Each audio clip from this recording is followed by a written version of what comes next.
제11장. 메대 사람 다리오가 왕이 된 첫 해에 나는 그가 강해지도록 도와주었다.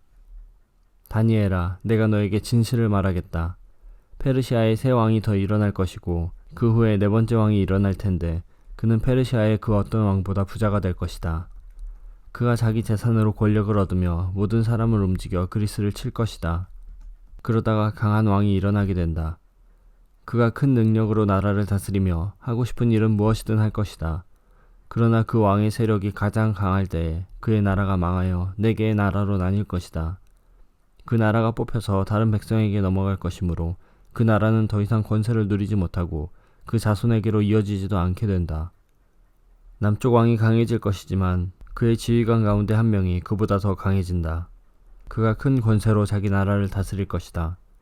몇 년 뒤에 남쪽 왕과 그의 지휘관은 서로 도와주기로 약속하며 남쪽 왕의 딸이 북쪽 왕과 결혼하여 평화가 찾아올 것이다. 그러나 그 여자는 권력을 잡지 못하고 그의 집안도 오래가지 못한다. 그 여자와 가족 그리고 그 여자를 그 나라에 데려온 사람들이 다 죽임을 당하게 된다. 그러나 그 여자의 집안에서 나온 한 사람이 남쪽 왕이 되어 북쪽 왕의 군대를 공격하며 그의 요새에 쳐들어가서 싸워 이길 것이다. 그가 그들의 신들과 새로 만든 우상들과 은이나 금으로 만든 값진 물건을 빼앗아 이집트로 가져간다. 그리고 몇 해 동안은 북쪽 왕을 괴롭히지 않을 것이다. 그러다가 북쪽 왕이 남쪽 왕을 치지만 이기지 못하고 자기 나라로 쫓겨날 것이다.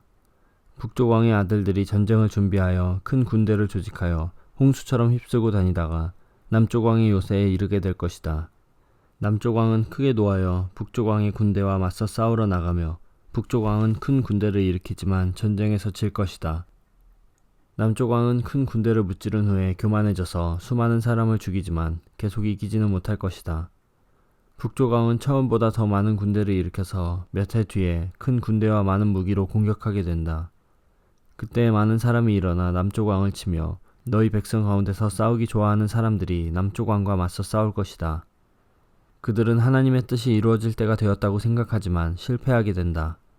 그때 북쪽 왕이 와서 성벽 꼭대기까지 흙무더기를 쌓아 올려 요새처럼 튼튼한 그 성을 빼앗을 것이다. 남쪽 군대의 용사들은 북쪽 군대를 막을 힘이 없다. 북쪽 왕은 무엇이든 하고 싶은 대로 하지만 아무도 그를 막지 못할 것이다. 그는 아름다운 이스라엘 땅을 빼앗아 다스리며 그 땅을 멸망시킬 것이다. 북쪽 왕은 온 힘을 다해 남쪽 왕과 싸우려 하다가 남쪽 왕과 조약을 맺게 된다. 북쪽 왕은 자기 딸들 가운데 한 딸을 남쪽 왕의 아내로 주어 그를 멸망시키려 하지만 그의 계획은 실패하게 될 것이다. 그 뒤에 북쪽 왕은 다른 곳으로 관심을 돌려 지중해 해안의 여러 성을 빼앗는다. 그러나 한 지휘관이 일어나 북쪽 왕의 교만을 꺾어놓게 된다. 그런 일이 있은 후에 북쪽 왕은 요새가 있는 자기 나라로 돌아가지만 결국 권력을 잃고 망하게 된다. 북쪽의 다음 왕은 세리들을 보내어 많은 돈을 모은다. 하지만 몇 년 지나지 않아 그는 죽임을 당할 것이다. 그러나 그는 전쟁으로 죽는 것도 아니며 은밀하게 죽임을 당한다. 그 왕의 뒤를 이어 매우 잔인하고 못된 사람이 왕이 될 것이다. 그는 왕이 될 자격도 없는 사람이지만 백성을 속여 나라를 몰래 빼앗을 것이다. 그의 앞에서는 크고 강한 군대도 힘없이 밀려난다. 그는 조약을 맺은 왕까지도 공격하여 물리친다. 여러 나라들이 그와 조약을 맺으나 그는 그 나라들을 속이며 적은 백성을 거느리고도 큰 권세를 누릴 것이다. 그는 부유한 지방을 아무런 예고도 없이 쳐들어가서 그의 조상이 거두지 못했던 큰 성공을 거둘 것이다.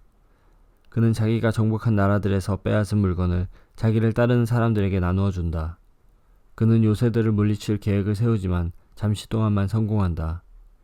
그는 힘과 용기를 내어 남쪽 왕을 치려고 큰 군대를 일으킬 것이다. 남쪽 왕도 매우 크고 강한 군대를 일으켜 전쟁을 준비한다. 그러나 남쪽 왕은 북쪽 왕의 작전에 휘말리고 말 것이다. 남쪽 왕과 친하게 지내던 사람들이 왕을 배신하여 그의 군대는 패하고 많은 군인이 죽임을 당한다.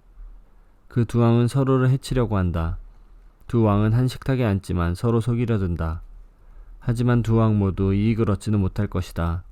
왜냐하면 그들의 멸망의 때를 하나님이 정해놓으셨기 때문이다. 북쪽 왕은 많은 재물을 가지고 거룩한 언약을 어기고 자기 마음대로 행동하며 그의 나라로 돌아갈 것이다. 정한 때에 북쪽 왕이 다시 남쪽 왕을 공격하게 된다. 그러나 이번에는 전처럼 성공하지 못할 것이다. 그를 치려고 서쪽에서 배들이 오는 모습을 보고 그는 두려워서 되돌아간다.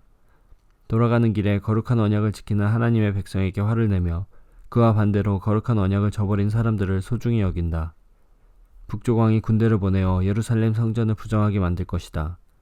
백성이 날마다 바치는 제물을 바치지 못하게 하며 멸망에 역겨운 것을 세울 것이다. 언약을 어긴 사람들은 아첨으로 더럽혀질 것이지만 하나님을 아는 사람들은 강해질 것이고 용감해질 것이다.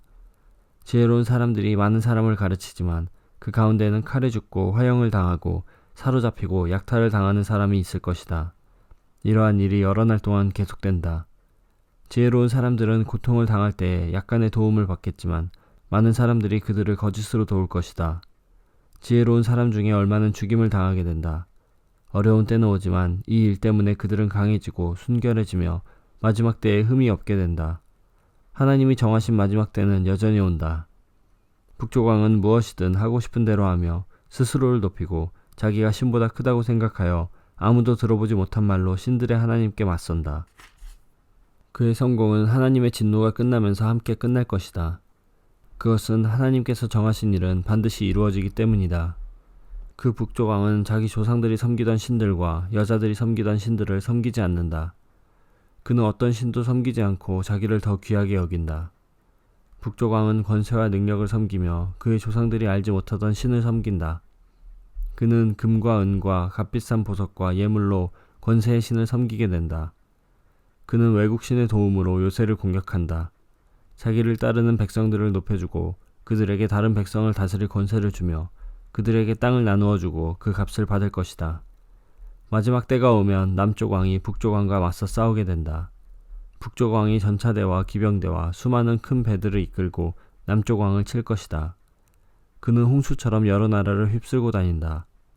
북쪽 왕은 아름다운 유다 땅을 치고 여러 나라를 물리치지만 에돔과 모압과 암몬의 지도자들은 그의 손아귀에서 벗어날 것이다.